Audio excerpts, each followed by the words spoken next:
I'm on my way to the Manassas Battlefield. Don't know where I'm gonna go yet, but I got a few spots that I like to usually go to. For those of you who haven't been to the Manassas Battlefield, it's actually where the Civil War pretty much got started at the first battle of Manassas. People thought it would just be one big battle and the war would be over. So families actually gathered around on the hills and had picnics and watched while the North and the South shot at each other. It's pretty wild, but you can learn all about this stuff at the Henry Hill Visitor Center. Growing up around the Manassas Battlefield my entire life, you know, I kind of took it for granted, probably until I was about, you know, like 23 years old, which was last year. But yeah, this place is just incredible, and people actually come all over the world to see it. So if you live around the Manassas Battlefield, you know that, you know, during rush hour, the traffic's pretty bad. So it's just a 2-lane road, 4-way intersection up here at the Stone House. If you're going around rush hour, be prepared to sit in some traffic. White hood, okay.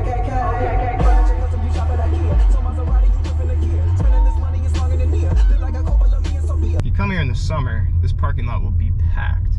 Here we are at the Henry Hill Visitor Center. There's nobody here right now. And over here we got the beginning of the first Manassas Trail. And you also got the Henry Hill Loop Trail over here. Every now and then they'll have some people out here doing some reenactments or some demonstrations. They even shoot off the cannons sometimes too. Way off in the distance, I don't even know if the camera can pick it up, but it's Bull Run Mountain all the way back there. Now we're walking up on the statue of Stonewall Jackson. There stands Jackson like a stone wall. First Battle of Manassas, July 21st, 1861. So Stonewall Jackson's real name was Thomas Jonathan Jackson, and he died when he was 39 years old in the Battle of Chancellorsville. He was one of the most renowned generals in the Civil War. So Jackson was actually shot by his own men. The wounds required him to get his army amputated, and he died of pneumonia 8 days later. And here we have a familiar face.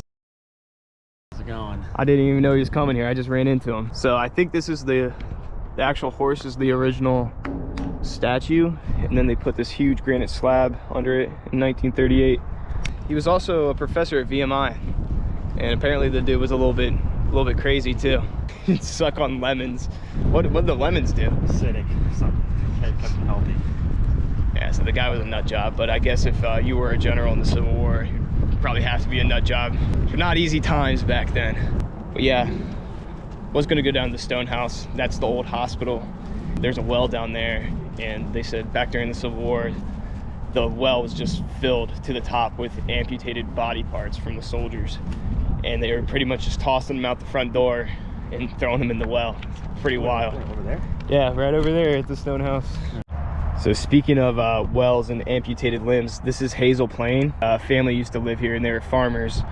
Every time there was a battle, they would take refuge with some of their family members, and when they would come back, their house would be covered in blood, amputated body parts in their well. That's fact checked right here. You know, just imagine coming home after like visiting some family. You're like, let's get some water. There's just arms and legs. Yeah, Civil War was a rough time. So you could probably hear a bunch of cars and stuff. That's because the city of Manassas is right past those trees. And we got the city of Centerville over there, and we got Gainesville over that way. Here is the gravestone of a Revolutionary War veteran. What's crazy is that this guy was 85 years old, and that was in the 1800s. That's pretty much unheard of. 85 was really, really old back then. And it wouldn't be the battlefield without the cannons. There's a whole bunch of cannons out here too. So I'm heading back to the Manassas Battlefield. We lost daylight yesterday, so this is a multi-day series. This time I am heading to the Stone House, which is right across the road from the Henry Hill Visitor Center. Your movement style is immensely strong and immune to nearly any weapon. I'ma give it to you with no trim. Messiah, I set the microphone on fire. Rap styles vary and carry like Mariah. Another day and nobody is in the parking lot. There's been nobody here recently. Here we are at Matthews Hill. So this place is great for history buffs and people who love nature. It's 5,000 acres of historic land and buildings. Across the battlefield too, you can find things like cannons. Gloomy day, but nobody out here. Almost 5,000 people died in the first Battle of Manassas. And in the second Battle of Manassas, almost 30,000 people died. The Second Battle of Manassas was a decisive victory for the Confederacy, and it was actually considered a big turning point in the war. So here we are on top of Matthews Hill. Behind me are the artillery cannons that the North set up to shoot at the South over there across that field. If you ever come to the battlefield when they're doing a demonstration shooting one of these off, the smell of gunpowder is super potent. The park rangers here say back during the First and Second Battle of Manassas, the smell of gunpowder was so strong that it actually carried all the way to Richmond, which is about 2 hours south of here. If you go to the Henry Hill Visitor Center, which is right over this hill, there's actually a big interactive map that you can watch, and it shows exactly where the Union and the Confederate troops were lined up during all these battles. And right below, you can see the stone house, and right across the road over there, Route 29, that is the Henry Hill Visitor Center, and that's also where the statue of Stonewall Jackson is. During the spring and summer, you can find a bunch of people running up and down this hill. In the winter, you can find people sledding down this hill too. And probably one of the most recognized landmarks on the Manassas Battlefield, the stone house. This was actually a hospital during the Civil War. This is where they found body parts pretty much scattered all around the premises and filled up in the well. And on the front of the building, you can even find some spots where some cannonballs hit. They're actually put in there by the Park Service, because obviously this place has been renovated, but it's still pretty cool. See it right up there. And this backs right up to Route 29. If you come here on Sundays, there'll be a red flag sticking out of this door, and that means you can go inside and check it out. And there's usually a park ranger in there who's ready to answer a bunch of questions. The only downside of the Manassas Battlefield is that it backs up to a lot of major roads and highways, so it's pretty noisy. But if you're from Northern Virginia, you know that this is a very congested area, and the thing is, you're gonna get traffic noise.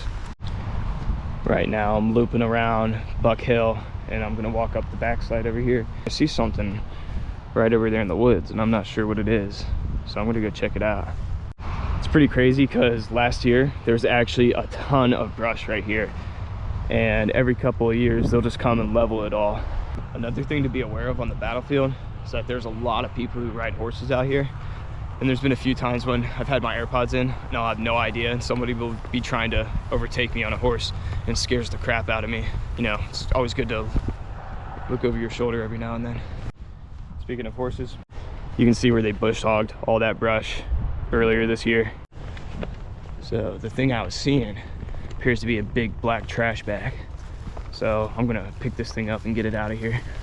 If you come out to the battlefield, don't leave your shit out here. Like, means don't fucking throw your Arizona tea cans all over the place. Don't come drink and smoke and throw your cigarette butts all over the place. Every time I come out here, I pick stuff up, you know. Leave no trace. This thing probably just blew off a truck. If you're from the East Coast, you know that the Civil War history over here is very, very rich. You got huge battles in places like Gettysburg, here at Manassas, tons of really cool history. You know, if you're ever in the area, definitely check it out. We on the horse trail. And off in the distance, way up on that hill, you can see the artillery that the Union had. The frogs are going absolutely bonkers over here.